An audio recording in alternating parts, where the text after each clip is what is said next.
So to begin this tutorial, I'm going to start off with the white base, which is going to go all over my top and bottom lid. This is really going to help my eyeshadows pop since they're so colorful. And I'm actually using a paintbrush that I bought from Michael's, which is a Low Cornell number 8 brush.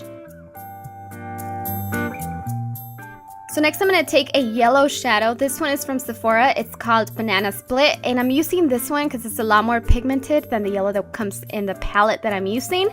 And that's going to go in the inner half applied with a flat shader brush. And then I'm going to move on with a blending brush and apply that to the outer half of my eyelid. And then I'm also going to blend it slightly into the crease and the brow bone. Very little though. Here I'm just going to take a soft matte brown, and this is just going to go on the crease and the brow bone as well. This is just going to basically help me blend in the yellow and the green and kind of give me like a gradual effect since I don't want like obvious harsh lines. I want a little bit of depth on the crease. And then here I'm just going to take a white highlight, and that's going to go right beneath my eyebrow.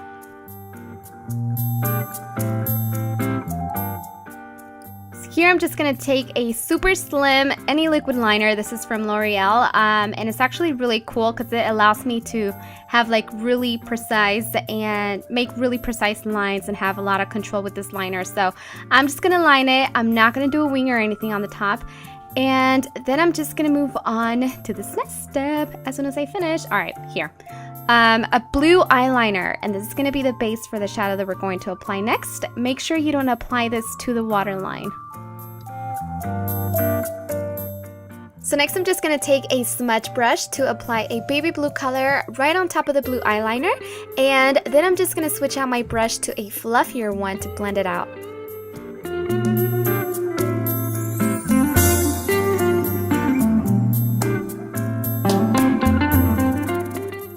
Rowland actually had white eyeliner on her waterline, but I tried it, I didn't like it, I felt like it was way too harsh, so I went with more of a neutral, more of a softer color, and this is the perfect eyeliner for the waterline. Just make sure you don't get your lashes, your bottom lashes. And then I'm going to give my top and bottom lashes a few coats of this Shocking Extensions mascara from L'Oreal.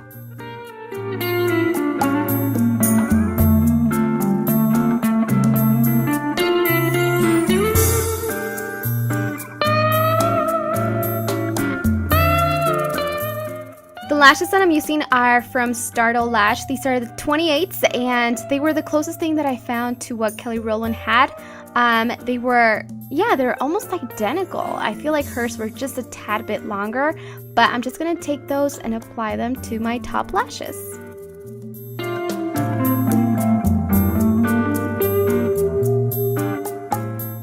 Now I'm moving on to foundation. I'm using my Outlast Stay Fabulous Full Coverage Foundation, and I'm actually going to apply it a little bit differently, or actually set it a little bit differently this time, since I am using a lot of makeup and I'm using it for more of a nighttime look.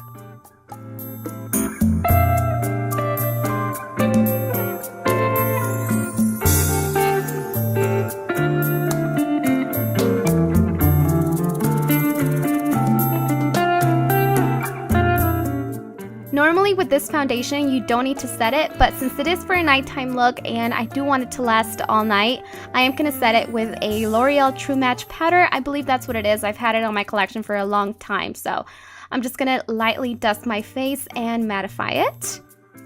And now for the lips, I'm using Inspired by Tarte, which is more of a toned down pink than the one she had. I believe she had like a purple outline with like a Saint Germain kind of color on the inside of her lips. I tried it, it was way too harsh for me and I did not like it at all with this look, so I ended up switching it. And then I'm also using a clear gloss to make it nice and glossy. And then I also forgot to mention that I'm using concealer to conceal obviously my dark circles, and I'm also going to highlight in between my forehead, like in between my brows, down the bridge of my nose, and then I'm going to blend it all out with a beauty blender.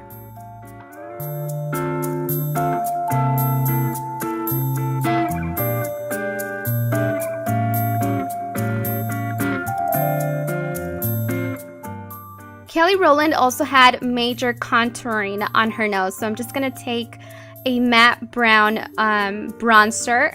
Make sure it has no shimmer at all. And then I'm just going to slightly contour my nose to make it appear a little bit slimmer. And then here I'm just going to create a pinky peach blush by mixing 3 different blushes together and applying it to the apples of my cheeks, and I'm all done.